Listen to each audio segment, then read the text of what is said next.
If you guys have questions, oh God, that thing always scares me. All right, welcome to our team call. Happy October. It's Team Cup month, which is super exciting. I am going to share my screen and show a presentation on how to invite without selling. So there's not very many of us. So if you have any questions, just ask while we're on here. And then hopefully by the end, we get to a point where you feel super comfortable posting and kind of have a better idea of who you're posting to, maybe. Let's see here. Oh, Karina, awesome. Let me, I need this on this screen. I guess I can just do it over here. Okay, so how to invite without selling. Can you guys see my screen? Yes? Yes. Okay. Hang on, bring this over here. I have two screens and it's like on the wrong screen.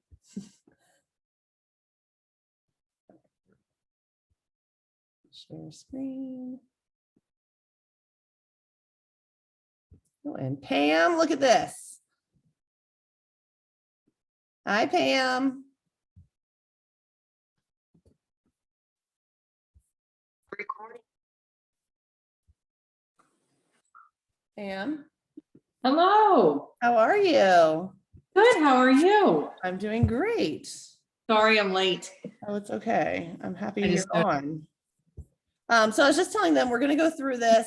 I can go through it as fast or as slow. I'm happy to like really dive into certain things if people have questions. This is a great group to have on here. I know some people are kind of struggling with social media. Some people really want to get going again, all of that kind of stuff. So we can take it as you guys need. Okay. So how to invite without selling. And remember, you guys, don't compare your day one to someone else's, year 8. It takes a long time to figure out who you are, right? Sometimes I still feel like I struggle with that. Who you are, how to share who you are, how to attract people that you want to work with. And then as soon as you think you figure it out, the algorithms change, and you have to figure it out again.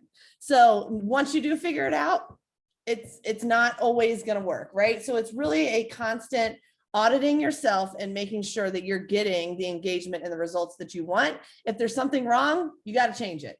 You've got to be able to look at yourself and realize this is not what I want. It's time to switch it up. Okay, so a couple quotes to get us started. The toughest thing about the power of trust is that there's very difficult to build and very easy to destroy, right? So that's very, very true, especially in this business. It takes a long time for people to ask for help with their health, right? It's something that people don't want to commit to.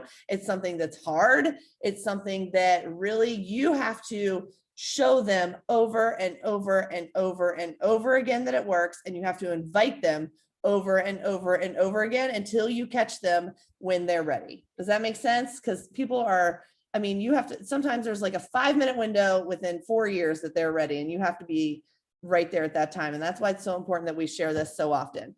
And the essence of trust building is to emphasize the similarities between you and the customer. Does that make sense?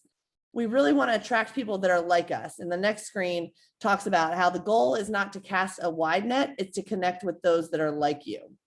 So the way we do that is by sharing our whole story, right? So me sharing my life, sharing my kids, sharing my, suburbia life is probably not going to attract a lot of teenagers right out of high school, right? But if I had teenagers and I was posting about them, then maybe that would attract some of them.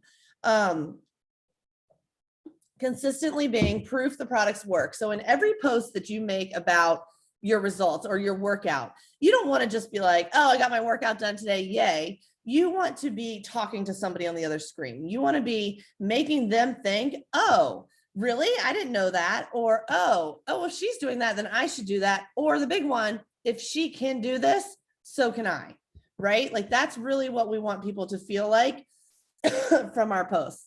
And we really want to be consistently emphasizing the similarities between you and your potential customers. So you really want to share all parts of your story. That's where the color wheel comes into play, or your avatar, or all those things where you list the things about you that make you who you are, and you share them all the time, because you're going to cast your net to the people that are similar to you. As you're posting and sharing, your goal is to simply emphasize how similar you are to those you want to serve. You want to know you best, right? So that's what makes coaching such an opportunity for everyone, because we're all very different, right? And so there's an opportunity for everyone to have their group of people that want to work with them.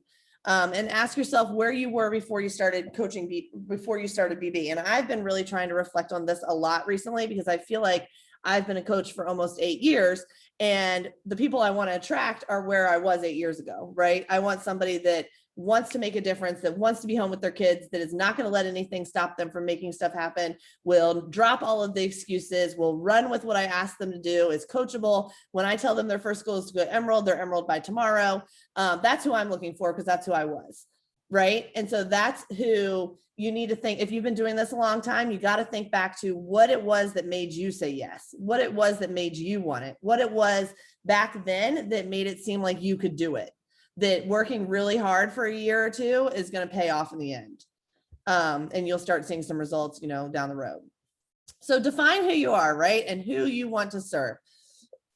So a couple topics are: what roles in your life? Are you married? Do you have children? Do you work outside of your BB business? This was big for me, until this year, working outside of the home, talking about how I hated leaving, when my kids were sick. Sonia, you just had to, I'm guessing, take off a million years, right? What'd you do about vacation and all your PTO? So that's a pain in the butt, right? And that's something to think about when you have to leave your kids when they're not exactly sick, but they're not exactly well. Those were the kinds of things that really got to me. Do you have pets? Who are your friends? What makes you stand out? What do you love or hate? What are you passionate about? What are your hobbies? So take a screenshot of this screen if you need some ideas of who you are, right? What do you like to do with your time off? Do you like to go on vacation? Do you like to sit home and relax? Do you like to Netflix and whatever? Netflix and chill. What are your favorite colors? What makes you laugh? Most likely, do you guys get it? The things that these are for you are what's going to be for your people. Sorry, I still have this cough. In what areas do you influence? Think about your life and what you do, and then what do you share with people? And they're like, oh, I'm going to go buy that right now. Think about what influence you have over people. What's your message? What is your message? What do you want people to be like when someone sees your page, when they scroll your wall? What is your message you want them to walk away with? What are your life goals? And I've talked to you guys a lot about this year, and your vision and thinking way bigger than tomorrow and the next week and the next month, but thinking your life in 5 years. Where do you want to be waking up? What's in your coffee? Who are you talking to? What are you looking at? How does your day go from there? And what are your dreams? And no dream is too big. And then why are you in network marketing? Why did you say yes to this opportunity? What are you looking to achieve as a network marketer? So number one is be a client magnet, right? So know your clients and know their pain points. Think about when you started, what was your pain point, or what still is your pain point, and talk to those people, right? I was spinning on the hamster wheel of life. I was in traffic, reporting to someone else, racing to get to daycare to pick them up before I had to pay extra or inconvenience someone, then trying to, do all the things, bath, bedtime, spinning on the hamster wheel, needed something else in my life. And this was an opportunity for that, relate to their pain points. How can you help solve the problem, and how will they feel once the problem is solved? So when you're talking to people, feel, felt, found. We've talked about that a lot, right? Feel what they're saying, feel how they are feeling right now. Talk about how you felt and what you found from feeling the way they feel.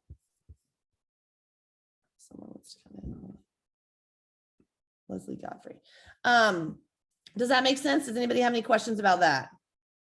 Are you starting to think about your posts a little more, and how, maybe just throwing up something is probably not helping? I mean, it's not hurting per se, except for if it's, not eye-catching or exciting. But adding value is very, very important.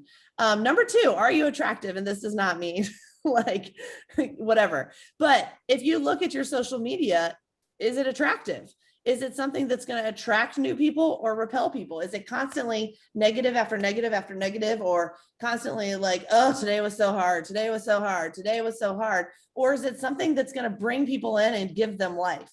Does that shine a light on other people? Right? Is it attractive? And that's not necessarily like the aesthetics and like the look of it and whatever, but are you growing in your journey? Are you excited about what you get to do? Because if you're not showing me how excited you are and how much you love what you're doing, no way in heck am I going to join you. It's already weird and I already have all the fears and I'm already scared of what everyone else is going to think. I'm not going to join you unless this looks like a great opportunity, right? And are you sincere? This is what we always talk about, being vulnerable, being, putting your journey out there, putting your story out there, sharing you. That's what makes people trust you. That's what makes people relate to you. That's what makes people like you, because they know that you're real and they want, they want that in their life. People don't want fake people.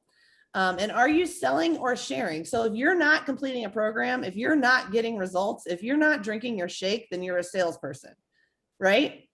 If you're telling people to buy a challenge pack, but you're not drinking your shake yourself, then you're selling it. Does that make sense? When someone comes to you and you're like, okay, here's what comes in your pack. It's Beachbody On Demand for a whole year. And then with that, you either get Shakeology or you get that bright yellow stuff I've been drinking every morning, or you get the after stuff. And everybody should know exactly what you're talking about. They shouldn't be like, what is Shakeology? Or that's too expensive. People are going to say that's too expensive if they don't know the value of what it is. And is there consistency? Are you being consistent? Are you showing that you're consistently showing up for your business, for your people? You're there, you're cheering them on, you're the front row, you're their biggest fan. Make sure your page is attractive and your life that you're sharing is attractive. Are your images scroll stoppers? And we talk about this a lot. Lighting is huge. You want people to be able to see you. If you're in the dark, like no one's going to stop your picture. Think about when you're scrolling, like pick up your phone and look through your Instagram now that it works. Like if it's just a picture of like, someone and their husband or a quote, or I'm not stopping and reading these things. It has to be something that catches my attention, right? And it's got to be a clear picture. Always clear your screen, make sure it's good. Filter it if you need, add some light. Sparingly use fonts and words. And I used to say never to do this. I did this a lot when I started and it was like in back then. Now I think it's kind of in a little bit on Reels, but you don't want like bright letter, like quotes all over your pictures. And then no stock images ever.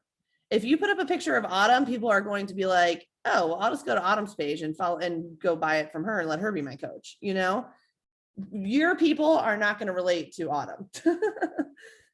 Right? I mean, unless you are into all of that nutrition and writing books and creating plans and working out 7 days a week and all that kind of stuff.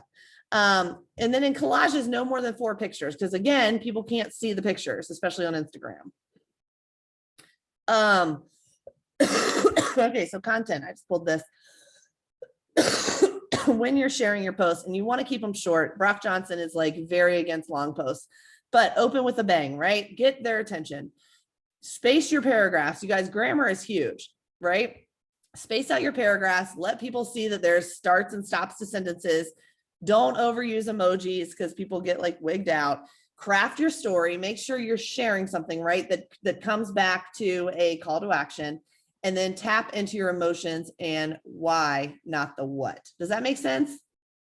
Why you're doing it, why you show up, why do you want to be fit, why do you want to be healthy, why do you want to be strong, why do you want to build this business, why do you want to do something that puts you out there and makes people wonder why you're in network marketing, why do you want to do something, have something more or something different or something outside of the normal. Think about those things, because those are the people you want to attract. You want to attract the people that want those things. Okay, this is the external versus internal, and this is what I'm talking about, stock photos. External is here's what's for sale. You can get TurboFire, you can get that Ultimate Reset, you can get, T25 on a CD if you want still. Here's the internal. You're sharing your story. You're sharing what those products have done for you. You're sharing how that made you feel. Before and afters that talk about how you felt from one picture to the other are going to go way further than anything else you can put out there. But you want to stand out, so tell your story. And then proactive inviting. So are you asking the right questions? What works for you? Cold inviting may or may not work. Building relationships daily. So if you're doing a bunch of cold invites and it's not working, it's time to switch it up. It's time to start conversations, build relationships, and really start to talk to people. Once you get people talking, they ask you what you do. They ask you what you're posting about. They ask you any of those things. That's how you can get into that invitation. But just sending a cold invite to somebody you've never talked to before and is like, hey, want to join my group? I have not seen that work. If somebody has, feel free to share. Are you giving them a reason to respond? Or are you just saying, you know, when people are following your stories, what are you saying? Are you asking a question? Are you giving them something to write back to? Or are you just saying, hey, thanks for following along? Because then they don't need to respond, right? You always want to end with a question that makes them write back to you. And then your number one goal is to get leverage. So what this means is get their story, understand their goals and what their needs are. And this is what I think, like, especially when we first get started or when we haven't had a challenge pack in a while and someone's interested in us and we're like, oh my God, they're going to buy a challenge pack and I'm going to be at SC2 and my coach is going to be so happy. And oh my gosh, it's going to be amazing. And that is when we throw up all over them, right? We word vomit and we're like, oh my God, this is going to be the best. I don't care what your goals are. I don't care what you're good at, but you're going to do 21-day fix and you're going to rock it. Right. So that's where we mess up. We really have to listen to people and find out what they're missing, like where they're missing pieces, because our solution can be nutrition. It can be a fitness program. It can be a cleanse. It can be financial. You could have put any product in front of me and I would have made it work because I wanted this business to work so bad. Does that make sense? But I'm an athlete. I don't like working out, but I like sports. I like that kind of thing. I love teams. So it was kind of the perfect fit. But when you want the business to work, you're going to make the products work. So make sure that you understand what that person needs. And if that person wants to build a business because they're scraping by and they're living paycheck to paycheck, we have a solution for that. Right. And if they want a community because they feel lost in this motherhood and they just had a baby and they can't fit in their jeans and this and that and the other, we have solutions for that too. So make sure you're listening to them and then coming up with a solution. All right, what does this look like? Have you ever considered doing this? Are you a coach too? Are you on your fitness journey too? So even if you can tell they're not a coach, if you ask like, oh my gosh, are you a coach too? Because their page is like inspiring or it has something that makes you think that, they're going to be like, what does that mean? What do you mean by coach? Like, what is that? And you can say, well, that's what I do. It's so fun. It's awesome. Whatever it is that, you know, they're missing and they need. Some examples are below. You can read those if you want.